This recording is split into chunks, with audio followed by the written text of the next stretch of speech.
Hello everyone, my name is Lloydie at welcome po ulit sa video ko. So today, ang topic po natin ay tungkol sa pag-hire ng Korean government ng domestic helper. Ayan siya. At ang isa po sa magandang balita ay kasama ang Pilipinas sa nais nilang magpadala ng domestic helper dito sa South Korea. Ito po ay isang proposal. So, hindi pa po siya naisa sa batas, pero gagawin na po nila ang pilot project para matest ang magiging resulta ng pagkakaroon ng domestic helper sa pamilyang Koreano.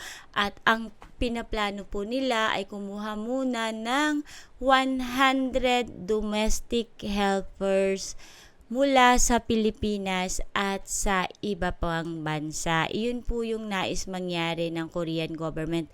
Ito po ay hindi pa nila naisa sa batas kasi syempre marami po silang dapat isaalang-alang. So kumbaga, magpa-pilot hard lang muna sila para malaman ang good at bad ng pagkakaroon ng domestic helper dito sa South Korea kasi syempre po, kailangan nilang isaalang-alang ang magiging sweldo ng mga domestic helper, ang mga lodges ang titira, ang mga benefits na dapat ba nilang matanggap ay para ding mga E9 visa.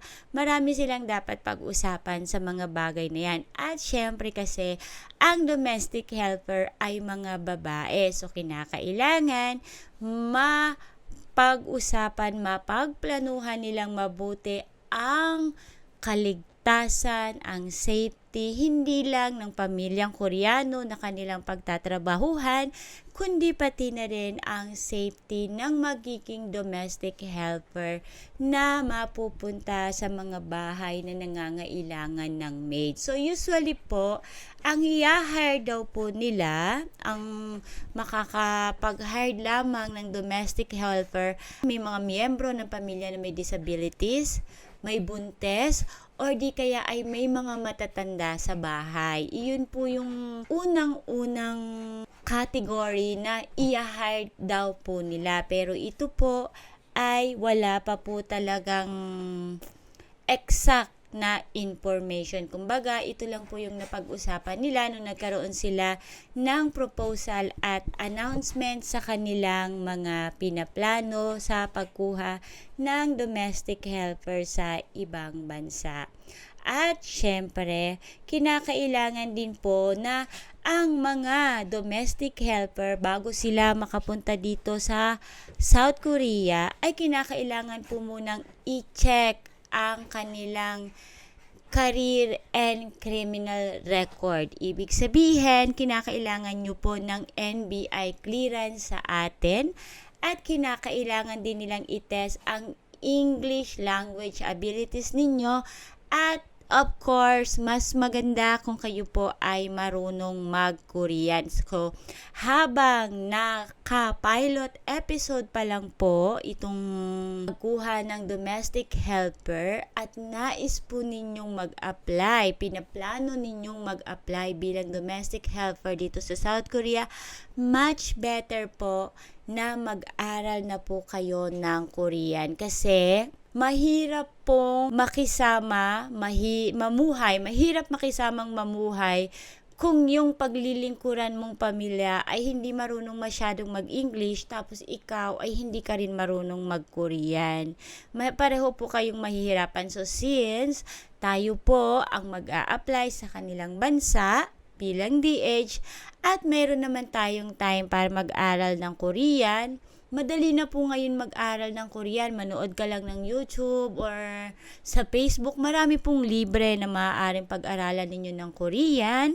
Kung may extra cash naman kayo, po pwede kayong mag-enroll sa mga Korean language school. Siguraduhin po ninyo kasi iyan po talaga yung pinakamahirap sa ibang bansa, ang hindi kayo nagkakaintindihan. At syempre, kinakailangan din po ng medical. So, make sure na kayo po ay healthy at hindi po kayo nagda-drugs. Kasi yan po ay talagang ayaw nila dito sa South Korea. Kasi sigurado, meron po kayong drug test. At ang isa pa sa pinaplano nila, pagkatapos ninyong maipasa ang lahat ng kinakailangan kagaya ng criminal record, Korean or English, language abilities ninyo, yung inyong health, nakapagpa-medical na kayo, kayo po ay bago at pagdating ninyo sa Korea, kayo po ay magkakaroon daw ng Korean language, culture, and labor law training. Ibig sabihin, before pa kayo pumunta dito sa South Korea, kagaya ng mga EPS, kayo po ay magkakaroon ng briefing tungkol sa Korean language, sa kultura ng Korea, at syempre sa labor law. Iyon po yung pinakatandaan ninyo ang labor law kasi ito po ay isa sa pinaka-importante. Hindi po katwiran na hindi ko alam ang batas kasi hindi nila tatanggapin yon. At syempre, bago po kayo ipadala sa pamilya ng inyong paglilingkuran, kayo din daw po ay bibigyan ng training tungkol sa child abuse, prevention, and safety regulation. So, iyon po yung mga kinakailangan ninyong paghandaan kung kayo ay nagpaplano na mag-apply ng DH dito sa South Korea. As of na, wala pa po silang ibinibigay na konkretong requirements kagaya ng inyong usually na tinatanong para makapag-apply dito sa South Korea. Pero, ang kanila talaga na pinaka-importante sa kanila, kagaya ng sinabi ko kanina, ay wala kayong criminal record, itetest nila ang Korean and English language abilities ninyo, at syempre kinakailangan healthy kayo.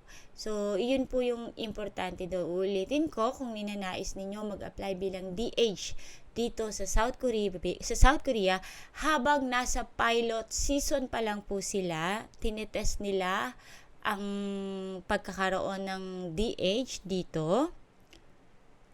Mag-aral na po kayo ng Korean para just in case bigla sila maglabas ng announcement na okay na, confirm na, kukuha na tayo ng DH sa Pilipinas at sa ibang bansa, hindi na po kayo mangangarag na paano ba yan, kailangan ko mag-aral ng mabilis, ganyan-ganyan.